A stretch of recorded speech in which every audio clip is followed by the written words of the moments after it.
Hey, it's Dr. Carla here. Today we're going to be talking about something that's very challenging for a lot of people is trying to figure out what macronutrients are and how do you create a recipe that works well for you. So maybe you found out like what your macros need to be or you've been told what they need to be, but then how do I go and take a recipe? We're going to take this one today and figure out how do I make it right for me. So healthy recipes are great, but if you know you need a certain amount of things, that's where we tend to fall out of place. So today we're gonna do egg roll bowls with chicken and cabbage. So we are gonna know a few things. I'm gonna go to the whiteboard. Really high tech right now. Okay. All right. So we say where you want to meal prep for 5 days. So we know that number. And then we also know that we need 30 grams of carbs, 30 grams of protein, and around 10 grams of fat. That's what we need for this meal, okay? So sometimes sources to look things up, you can look things up on Google, you can look on packages, you can look them up on MyFitnessPal, but we're gonna start for this recipe, we're gonna start with our chicken. And one thing we know from this is I like to pick our protein out and figure out how much protein we need right away. And so with a little math, we know that a 4-ounce serving of ground chicken for this particular thing had 0 grams of carbs, 15 grams of protein, and 7 grams of fat.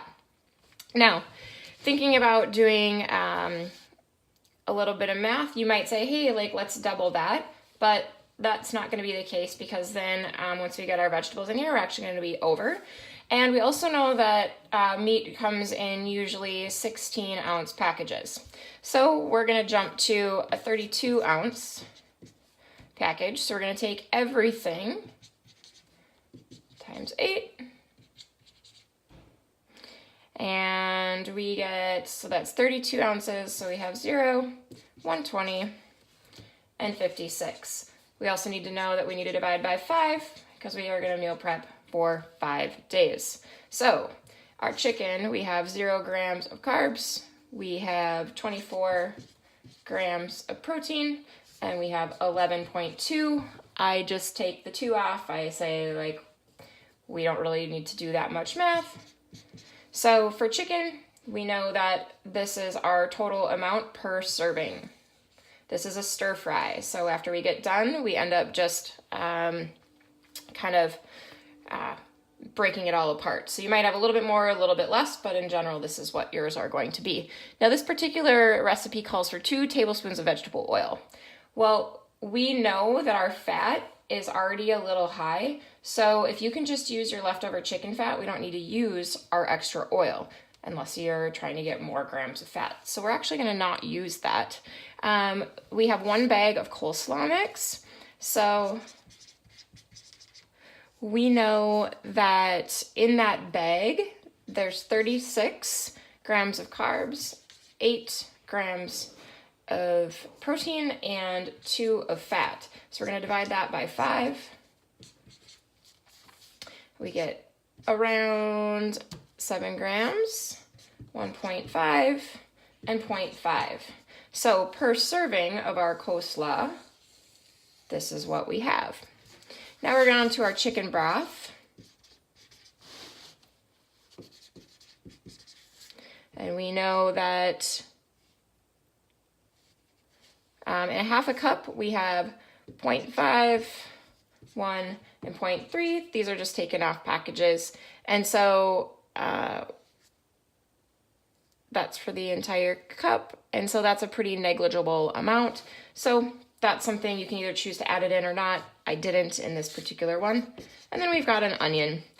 And in that onion, we have 12.5 grams here. We have 4 here, and we have none here. So we divide that into 5 servings, and we get 2.5 grams of carbs. We're gonna say that's about 1. I know it's less than 1, just for easier math. And that's our onion. Okay, so when we look at this, if we do our math, we basically get 9.5. I just call that 10 because it's easier. And then we have 24 plus 1.5 is 24.5. So we have 26.5 grams of protein and we have 11.5 grams of fat. Now, when we look at our recipe, you're going to see that there's 2 green onions. So I consider that to be fairly negligible, so I don't count that in. If you want to be super nitpicky, you can. It just makes for a lot more math. The coconut aminos are negligible, also is the garlic powder, crushed red pepper, sriracha, fresh ginger, and pepper. So we don't do a lot of macronutrient math for that, so yay for us.